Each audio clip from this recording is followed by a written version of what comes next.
Welcome back students. अगला जो हमें यहाँ पर सेल ऑर्गेनेल देखना है वो सेल ऑर्गेनेल हमारा रहेगा वो है माइटोकॉन्ड्रिया। माइटोकॉन्ड्रिया ये जो सेल ऑर्गेनेल है that is only present in eukaryotic cell. ये जो है सिर्फ जो है यूकैरियोटिक सेल के अंदर प्रेजेंट रहेगा, यानी this type of cell organelle that are present in all plants and animals. Prokaryotic के अंदर बैक्टीरिया वगैरह के अंदर mitochondria that is totally absent. Mitochondria वहाँ पर जो है प्रेजेंट नहीं होता है, क्योंकि इसका जो काम होता है they are responsible to release bulk quantity of energy, और इतनी एनर्जी यहाँ पर ये प्रोड्यूस करते हैं कि that is untolerable by bacteria. Bacteria उसको टॉलरेट ही नहीं कर सकता है, ये कंडीशन वहाँ पर जो है पाई जाती है। तो यहाँ पर हम देखते हैं कि यही वजह है कि mitochondria bulk quantity of energy का प्रोडक्शन यहाँ पर होता है तो इसीलिए ये यूकैरियोटिक सेल के अंदर होते हैं। इसका जो फंक्शन होता है वो है production of energy in the form of ATP. ATP के फॉर्म में यहाँ पर जो है ये एनर्जी का प्रोडक्शन यहाँ पर करते हैं। यही वजह है कि mitochondria is also called as power house of the cell. यहाँ पर जो है power house of the cell है। सेल के अंदर टोटली एनर्जी का जो प्रोडक्शन रहेगा वो माइटोकॉन्ड्रिया के ज़रिए यहाँ पर जो प्रोड्यूस हो जाते हैं। और बैक्टीरिया के अंदर यहाँ पर हम देखते हैं जो एनर्जी का प्रोडक्शन होता है as a result of certain types of chemical reaction, उनके अंदर वो कैपेसिटी उसकी जितनी है एनर्जी को टॉलरेट करने की वो हो जाती है केमिकल रिएक्शन के ज़रिए। लेकिन यहाँ पर यूकैरियोटिक सेल के अंदर यहाँ पर जो है माइटोकॉन्ड्रिया के ज़रिए एटीपी का प्रोडक्शन होता है, और इसी वजह से इसको जो है power house of the cell जो है यहाँ पर कहा जाएगा। ये जो सेल ऑर्गेनेल है यहाँ पर that is also membrane bound cell organelle. ये भी जो है पूरा जो है डबल मेम्ब्रेन से जो है यहाँ पर जो है ये कवर होता है, ढका हुआ होता है। तो इसको भी जो है यहाँ पर डबल मेम्ब्रेनस स्ट्रक्चर यहाँ पर जो है मौजूद होते हैं। अब यहाँ पर जो इसका जो शेप होता है that are oval in their shape. अगर यहाँ पर इसका ऑब्जर्वेशन हम यहाँ पर इलेक्ट्रॉन माइक्रोस्कोप के ज़रिए करते हैं तो यहाँ पर ओवल शेप्ड स्ट्रक्चर यहाँ पर जो है पाए जाते हैं। ये कंडीशन यहाँ पर जो है मौजूद होती है।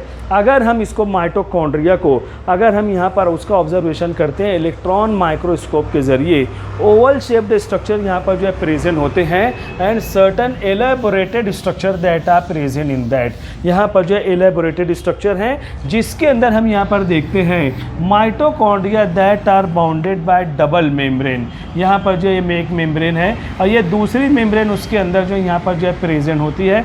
इस तरीके से ये कंडीशन जो है यहाँ पर माइटोकॉन्ड्रिया के अंदर प्रेजेंट होती है।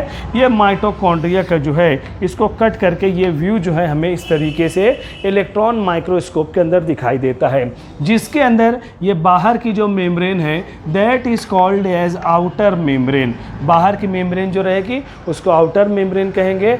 अंदर की जो मेम्ब्रेन यहाँ पर पाई जाती है उसको जो है यहाँ पर इनर मेम्ब्रेन कहा जाएगा।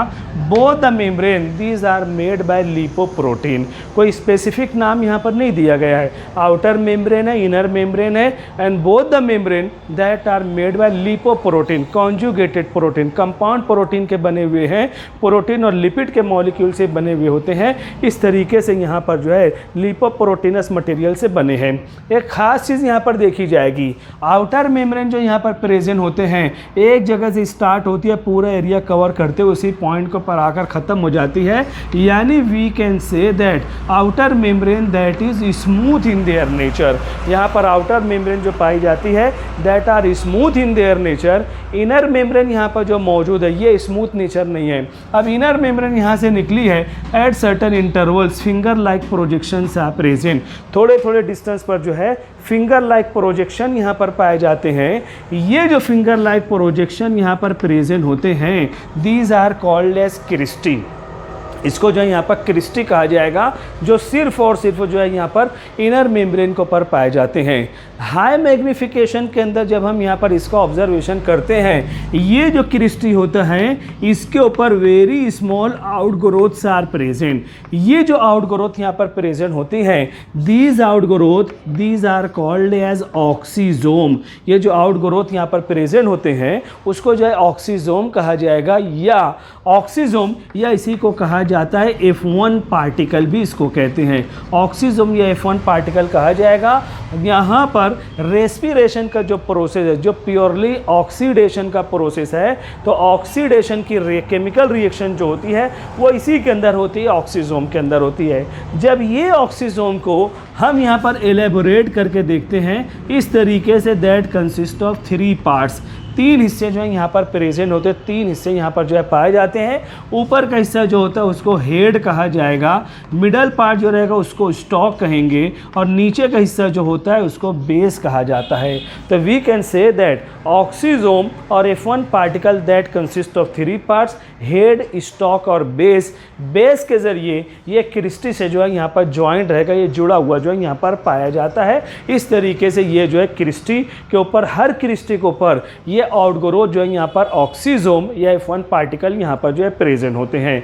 अब इस तरीके की सिचुएशन जो हमारे सामने आती है तो उसके ज़रिए से हम देख रहे हैं माइटोकॉन्ड्रिया के अंदर there is a development of 2 chambers, 2 chamber यहाँ पर बनते हैं in between outer and inner membrane. Outer और इनर मेम्ब्रेन के दरमियान जो चेम्बर होता है इसको कहा जाता है यहाँ पर जो है that is called as outer chamber, and in the cavity of inner membrane, अंदर की जो मेम्ब्रेन यहाँ पर मौजूद है, ये जो कैविटी यहाँ पर मौजूद होती है उसके अंदर जो चेम्बर है उसको जो है यहाँ पर इनर चेम्बर कहेंगे।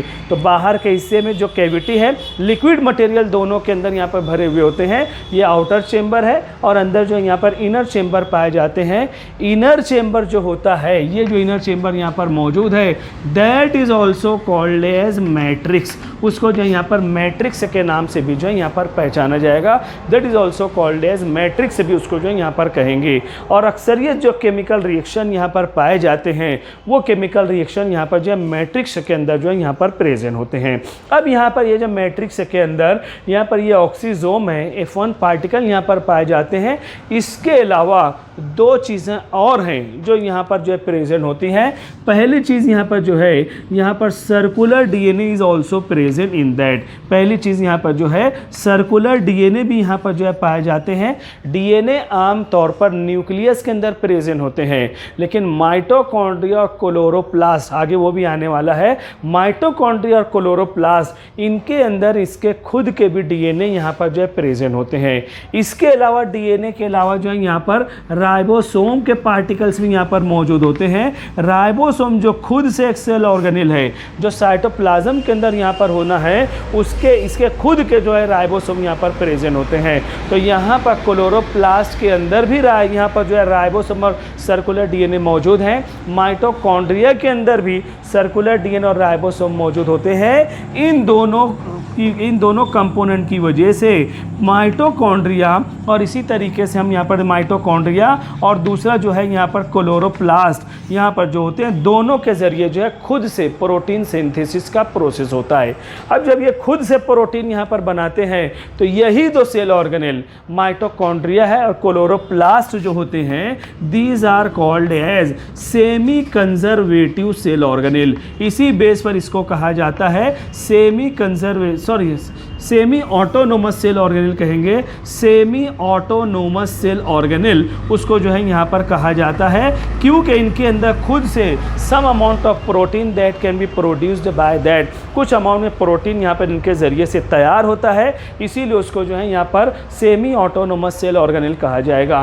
तो इस तरीके से यहाँ पर जो पूरे मैट्रिक्स के अंदर लिक्विड मटेरियल है, कुछ प्रोटीनस मटेरियल होते हैं, जिसके अंदर लास्ट स्टेप यहाँ पर जो पाई जाएगी वो ऑक्सीजोम के अंदर ऑक्सीडेशन का प्रोसेस होता है। एरोबिक रेस्पिरेशन, जब लिविंग ऑर्गेनिज्म रेस्पिरेशन करते हैं, ऑक्सीजन जो बॉडी के अंदर जाती है, in the last step that oxygen is use, और यहाँ पर जो है कंप्लीट ऑक्सीडेशन का प्रोसेस होता है, रेस्पिरेशन का प्रोसेस वहाँ पर जो है कंप्लीट हो जाता है। ये कंडीशन यहाँ पर जो है मौजूद होती है। और इसी तरीके से सर्कुलर DNA और राइबोसोम मिलकर प्रोटीन सिंथेसिस का अमल यहाँ पर होगा, और जब ये खुद से प्रोटीन सिंथेसिस होता है तो इमीडिएट जैसे जैसे इनको सूटेबल इन्वायरमेंटल कंडीशन मिलती है, they start to convert glucose into ATP. ATP का प्रोडक्शन यहाँ पर होता है, सोर्स ऑफ एनर्जी। और एटीपी है क्या चीज़? ATP that is called as energy currency, immediate that is responsible for the production of energy. तो इमीडिएट वहाँ पर जो एनर्जी का प्रोडक्शन उसके ज़रिए से होगा। ये कंडीशन, ये सिचुएशन जो है यहाँ पर उसके अंदर जो है यहाँ पर पाई जाती है। तो ये हो जाता है हमारा जो है ultra microscopic structure of mitochondria. ये याद रखना है आपको, ये सिर्फ जो है यूकैरियोटिक सेल के अंदर होता है। प्रोकैरियोटिक सेल यानी बैक्टीरियल सेल के अंदर माइटोकॉन्ड्रिया टोटली एब्सेंट। इतना ज़्यादा एटीपी प्रोडक्शन होता है कि बैक्टीरिया उसको टॉलरेट नहीं कर पाएगा, बैक्टीरिया जो है ब्लास्ट हो जाएगा। इस वजह से यहाँ पर जो है माइटोकॉन्ड्रिया सिर्फ यहाँ पर advance type of cell, plant और एनिमल सेल के अंदर ये जो है प्रेजेंट होते हैं, और इसका काम रहेगा यहाँ पर एनर्जी का प्रोडक्शन है। On the basis of that mitochondria is called as power house of the cell. After observation in electron microscope that generally shows oval in their shape, which is bounded by two membrane, outer membrane and inner membrane. Outer membrane that are smooth in their nature, क्योंकि यहाँ से एक जगह शुरुआत हो रही है और उसी पॉइंट पर जाकर जो है एंड हो जाता है। इनर मेम्ब्रेन यहाँ पर जो पाई जाती है, in the inner membrane certain finger like projections are present. These finger like projections, these are called as cristae. On the cristae small outgrowth like structures are present which are called as oxysome और F1 particle. Oxysome और F1 particle that is made by 3 parts, head, stalk and base. और जो oxidation का process होता है, जो ATP synthesis का process होता है, वो हेड रीजन के अंदर यहाँ पर जो है प्रेजेंट होगा। और central cavity that is called as inner chamber और that may be called as matrix. In the matrix its own circular DNA is present and 70S ribosomes are also present. Ribosome यहाँ पर जो है उसको जो है 70S राइबोसोम कहा जाएगा and they are responsible for protein synthesis. जब प्रोटीन सिंथेसिस का प्रोसेस यहाँ पर होता है, उसी बेस पर यहाँ पर माइटोकॉन्ड्रिया को सेमी ऑटोनोमस सेल ऑर्गेनेल यहाँ पर जो है कहा जाएगा। क्वेश्चन में भी ask, reasoning question, give reason why mitochondria and chloroplast are called as semi autonomous cell organelle. तो उसका रीजन क्या रहेगा बच्चों? यहाँ पर जो है in mitochondria and chloroplast its own circular DNA and 70S ribosomes are present. They are responsible for the production of protein और protein synthesis that are carried out with the help of these two components. तो ये खुद से जब अपना protein बना लेते हैं, on the basis of that these cell organelles are called as semi autonomous cell organelle. इस तरीके से ये कंडीशन, ये सिचुएशन जो यहाँ पर पाई जाती है। और यहाँ पर आउटर और इनर मेम्ब्रेन के दरमियान जो खाली जगह यहाँ पर जो है that is called as outer chamber, जिसके अंदर भी यहाँ पर जो रहेगा लिक्विड मटेरियल भरा हुआ रहेगा, जिसकी वजह से they can maintain the shape of the mitochondria. Mitochondria का जो शेप है उसको यहाँ पर जो है मेंटेन रखा जाता है। तो यहाँ पर ये माइटोकॉन्ड्रिया है। आगे हमारा एक चैप्टर, लॉन्ग चैप्टर आने वाला है, रेस्पिरेशन इन प्लांट्स। तो उसके अंदर यहाँ पर माइटोकॉन्ड्रिया का क्या रोल है, कौन सा केमिकल रिएक्शन कौन सी जगह पर होते हैं, वो तमाम चीज़ें उसके अंदर यहाँ पर जो ऑब्जर्वेशन रहेगा बहुत ही ज़्यादा ध्यान से देखना है। स्क्रीनशॉट ले लो, उसके बाद हम लोग मिलेंगे नेक्स्ट लेक्चर के अंदर। Thank you very much.